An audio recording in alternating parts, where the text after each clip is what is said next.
रहें, मेरे साथ रहें, और गोविंद मुझे ऐसा दुखी चाहिए। मैं जानती हूँ मेरा जन्म हुआ, विवाह हुआ, विवाह भी एक ऐसे पति से हुआ जिसको श्राप था कि सहवास की कामना लेकर के पत्नी के समीप जाएगा, मृत्यु हो जाएगी। पति के समय मृत्यु हो गई। वो तो दुर्वासा जी ने कुछ मंत्र दिए हुए थे जिनके कारण मुझको 5 पुत्रों की प्राप्ति थी। और 5 पुत्रों की प्राप्ति थी मुझे। और मेरे 5 पुत्रों को कौरवों के 100 पुत्र मारने के लिए तत्पर है। आपने महाभारत देखी होगी, देखा ना, कौरव सदैव उन 5 को मारने के लिए तत्पर रहते थे।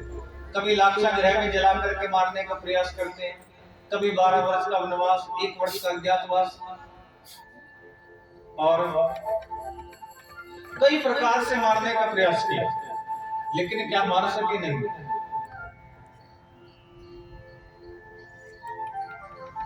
और यहां पर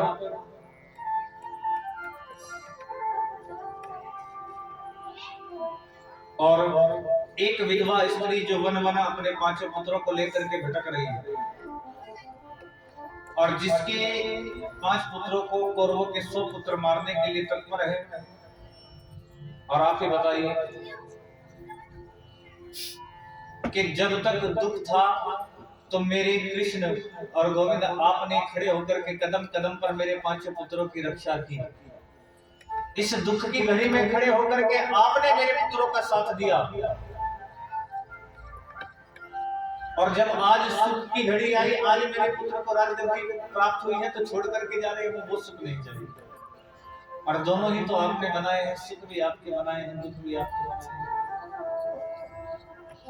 किसको छोड़ना है, किसको पकड़ना है, क्योंकि संसार का नियम होता है, हर चीज का सृष्टि का नियम है। अर्थात कि पहला नियम मैंने बताया था ना कि जो आया है सो, और ये जो सुख दुख होता है ना, ये भी सृष्टि का क्या होता है, नियम होता है।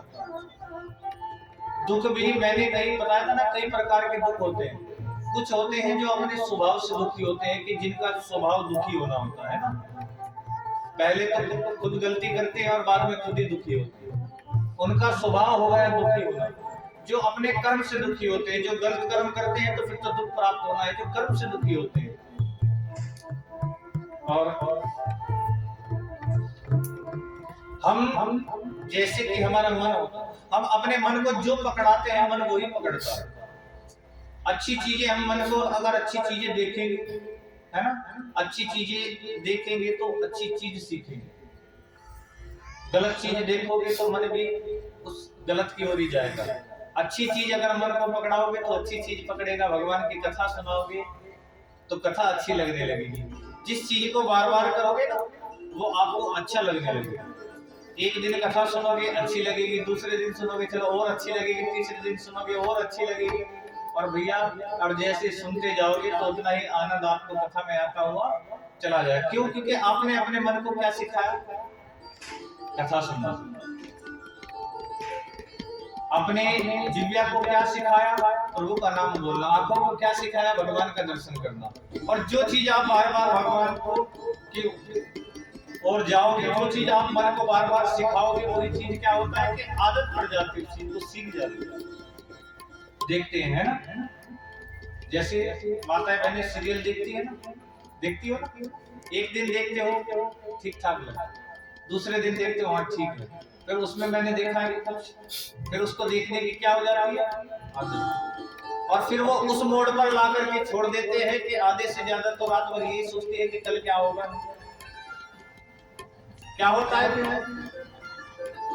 पकड़ा देते। जो चीज आप उसको सिखाते हो, जो मन को पकड़ाते हो, और यदि अगर सीखना है तो ये देखना, आज कथा सुनी तो कल को मन में ये रहना चाहिए कि आज तो कथा में हमने ये सुना, कल को क्या मिलेगा, कल क्या हमको सीखने के लिए मिलेगा, क्या सुनने के लिए मिलेगा। और जितना हम इस ओर बढ़ते चले जाएंगे। अब अच्छा बताना, उस किसी चीज को करते हैं, आजकल तो मैंने देखा है बड़ी समझने वाली बात, फिल्म आदि देखते हो ना टीवी पर, आजकल तो हमारी जेब में एक बड़ी टेक्नोलॉजी होती है जिसको 24 घंटे जेब में रखते हैं, क्या बोलते हैं उसको? फोन। हाँ, देखा आजकल भैया आप देखोगे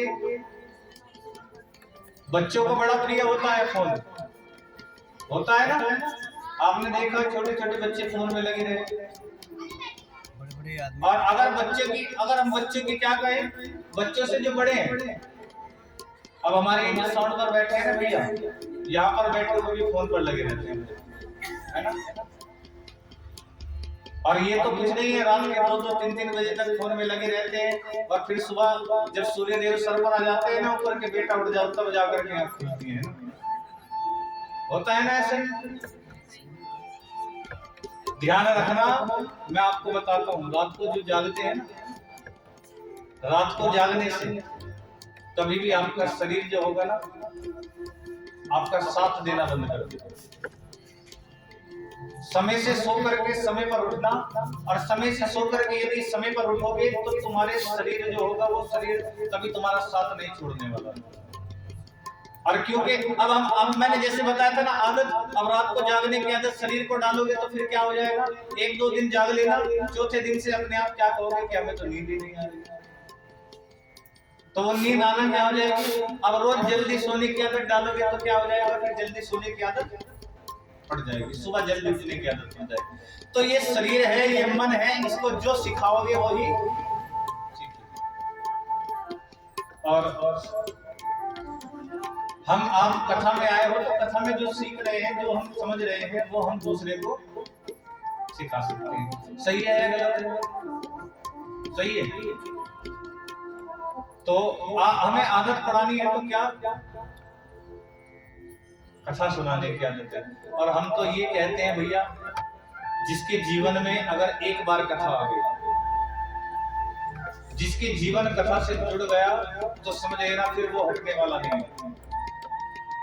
जिसके जीवन में कथा आ गई फिर उसको कोई और चीज अच्छी ही नहीं लगेगी। जो जिनको कथा सुनने की आदत होती है फिर वो कुछ सुनते ही नहीं है। एक हमारी बहन थी, उनको कथा सुनने की इतनी आदत थी कि जहां भी कथा होती थी वहां पहुंच जाए। और यदि हम जो अपने शरीर को, मन को सिखाते हैं वो वही सीखता है। जो चीज हम बच्चे को बचपन से सिखाते हैं बच्चा वही सीखता है, और बड़ा होकर के वही करता है।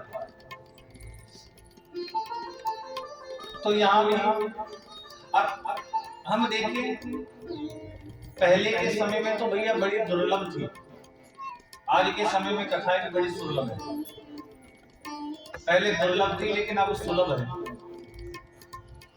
अर्थात कि आज तो अगर हम अपना फोन भी निकालेंगे और फोन में भी अगर हम देखते हैं ना, यूट्यूब पर जाकर के एकदम सर्च करना श्रीमद् भागवत कथा, एकदम निकल करके आ जाएगी और कथा सुनते हैं।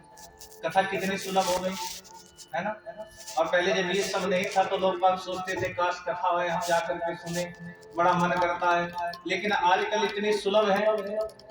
और ध्यान रखना, भागवत को भी कहते हैं अनंत जन्मों के जब सत्कर्म उदय होकर के सामने आते हैं, जब श्रीमद् भागवत कथा सुनने के लिए मिलती है, जिस पर प्रभु की कृपा होती है, जिस पर राधा रानी की। कहते हैं ना, हम ब्रिज में जाते हैं तो वृंदावन में जाओगे तो सबसे पहले क्या बोलते हैं, क्या बोलते हैं? राधे राधे।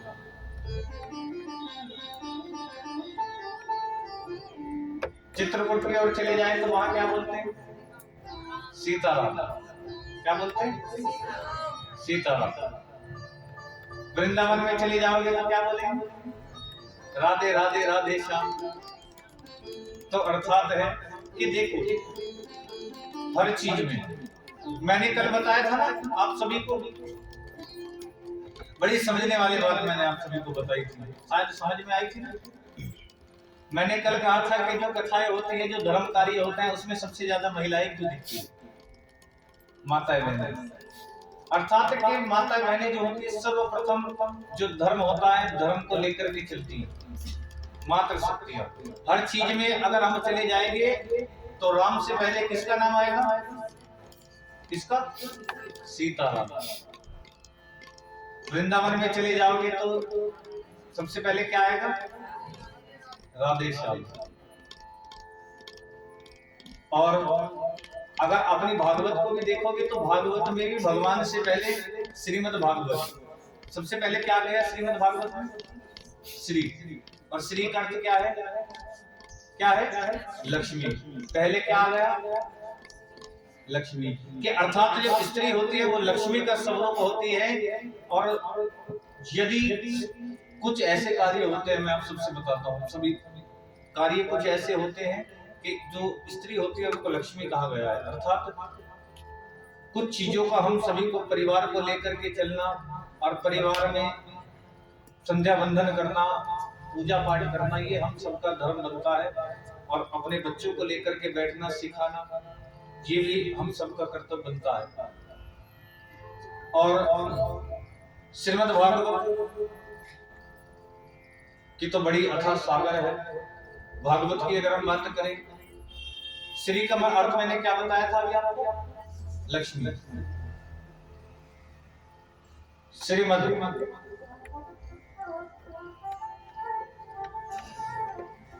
और श्रीमद्, मद अर्थात किसी चीज को पकड़ना। भागवत, भागवत, भागवत की अगर हम बात करें तो भागवत में कितने अक्षर आ गए? 4। कितने? भा ग वे ता। कितने हो गए? भागवत का अर्थ 4 होते हैं ना, 4 चीजें होती है।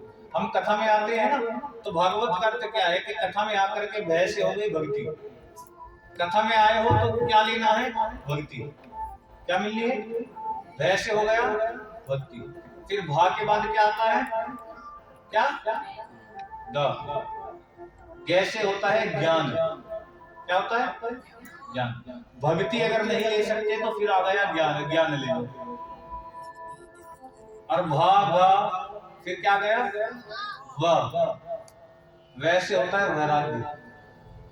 भक्ति भी नहीं मिली, ज्ञान भी नहीं मिला, तो फिर क्या मिलना चाहिए? वैराग्य। और अगर वैराग्य भी नहीं मिला तो भागवत का लास्ट का अक्षर क्या हो गया? ता। तैसे होता है त्याग।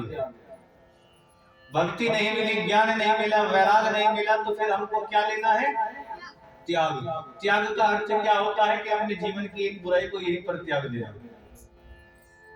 अगर इन तीनों में से कुछ नहीं मिला तो त्याग ले लीजिए, त्याग लेना। और देखो, बिना किसी चीज को त्यागे, जब तक त्याग नहीं करोगे तब तक भगवान भी नहीं मिलेंगे।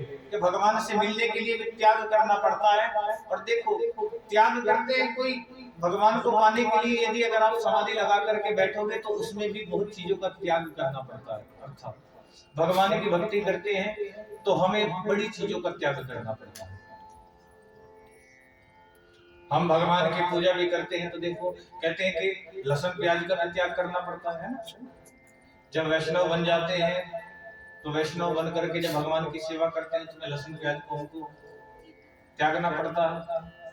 और तुलसी की माला को गले में पहनना पड़ता है, अनेकों। तो जब वैष्णव हम बनते हैं, जब गुरु दीक्षा लेते हैं, तो उसके बाद यही सिखाया जाता है कि तुम्हें क्या करना है? त्याग। किसका? बुरी आदतों का। सबसे पहले किसका त्याग करना है? बुरी आदत का। उसके बाद किसका त्याग करना है? बुराइयों का। कि ना तो किसी की बुराई करे, और कोई कहता भी है तो कहने दे। किसी की बुराई करने का फिर किसका त्याग है? बुराइयों का। फिर किसका त्याग है कि मांस मदिरा आदि इन सब चीज का त्याग करना पड़ता है। इन सब चीजों का त्याग करने के बाद हमको क्या प्राप्त होती है? भक्ति। और भक्ति के बाद हमको क्या प्राप्त होता है? ज्ञान। और ज्ञान के बाद हमको क्या आता है? वैराग्य। हो गया ना, भागवत से सब कुछ जुड़ा हुआ।